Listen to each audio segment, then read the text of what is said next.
আমার দিকে কিছু চায় না, আমাদেরকে পারি না।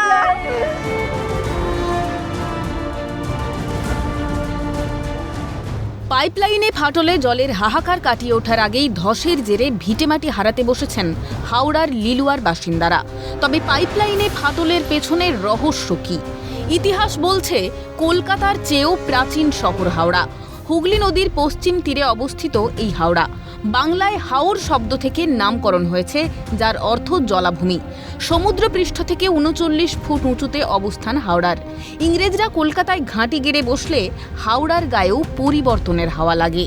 ১৯ শতকের মাঝামাঝি সময় থেকে ইঞ্জিনিয়ারিং, চিনিকল, আটাকল থেকে একে একে কাপড়ের কল, পাটকল গড়ে ওঠে।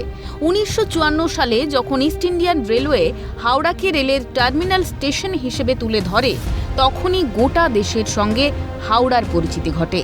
এর ফলে গোটা দেশের সঙ্গে যোগসূত্রের মাধ্যম হয়ে দাঁড়ায় হাওড়া। অর্থাৎ বহু প্রাচীন এই শহর একসময় শিল্প তালুক ছিল। এত প্রাচীন একটি জায়গায় মাটির নিচে কোথায় কি আছে কেউ কি জানেন? আগামী দিনে কি ভূমিকম্পের আশঙ্কা, নাকি পুরো শহরটাই নিশ্চিহ্ন হয়ে যেতে পারে? হাওড়ার লিলুয়ায় পাইপলাইনে ফাটলের নেপথ্যে তাহলে কি থাকতে পারে? তবে যে কারণেই হোক না কেন, এভাবে জল অপচয় হলে আগামী দিনে তীব্র জলসংকটের আশঙ্কা প্রকাশ পরিবেশবিদের। কলকাতা হাওড়া ৩০০ বছরের পুরনো শহরের মাটির তলা দিয়ে যে পাইপ লাইন গেছে, সব জায়গায় কর্পোরেশনের ম্যাপও নেই, মিউনিসিপ্যাল কর্পোরেশনের ম্যাপ নেই। তো তারা জানে না কোনখান দিয়ে কী হচ্ছে। তো যখন পাইপের ওপর এরকম এত ওজন পড়লো, তখন পাইপটা ফেটে গেল, পুরনো পাইপ পাল্টানো হয়নি। আগামী দিনে আমাদের ভবিষ্যৎ প্রজন্ম কিন্তু জল পাবে না, কারণ এইভাবে যদি পাইপ ফাটতে থাকে এবং জলের অপচয় হয়, এটা একটা ভয়ানক জিনিস। এবং কর্পোরেশনের উচিত দেখা যে এখন থেকে পাইপগুলো মেরামত করা। ভাগাড়ের ওপর দিয়ে যাচ্ছে পানীয় জলের লাইন।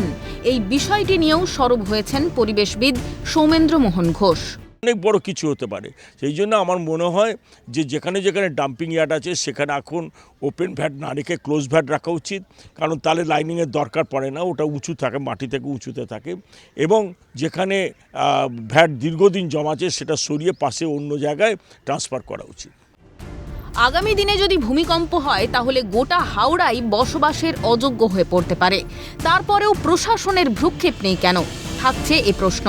এদিকে পরিবেশবিদের আশঙ্কা, আগামী ১০ বছর পর বঙ্গোপসাগরের নোনা জলে ভূমিক্ষয় হতে থাকবে, মাটির ভারসাম্য বিঘ্নিত হবে, ভবিষ্যতে ধ্বংসের মুখে পড়তে হবে।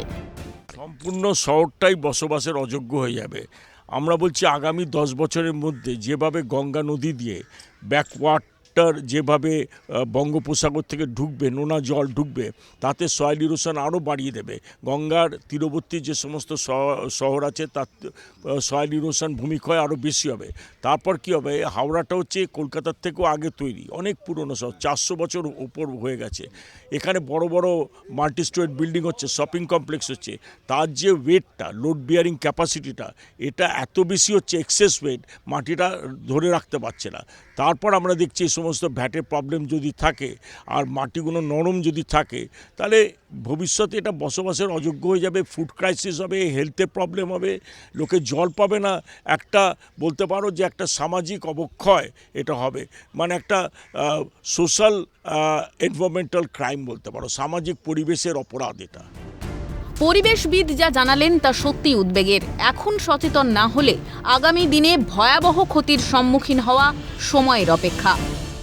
হাওড়াও 1 কোটি ছাড়াতে চলেছে এবং হাওড়ার মাটির তলা থেকে জল তোলার প্রবণতা এখনও বন্ধ হয়নি, আরও বাড়ছে। কারণ যেভাবে শপিং মল তৈরি হচ্ছে, মাল্টি স্টোরেড বিল্ডিং, বহুতলগুলো যেভাবে তৈরি হচ্ছে প্ল্যানিং ছাড়া অনেক জায়গায়, এবং যেভাবে কংক্রিটাইজেশন হচ্ছে হাওড়াটা, সেই হাওড়া তো পুরোনো হাওড়া নেই। তো আজ থেকে 20 বছর আগে যে হাওড়া ছিল, 20 বছরের মধ্যে অনেক চেঞ্জ হয়ে গেছে।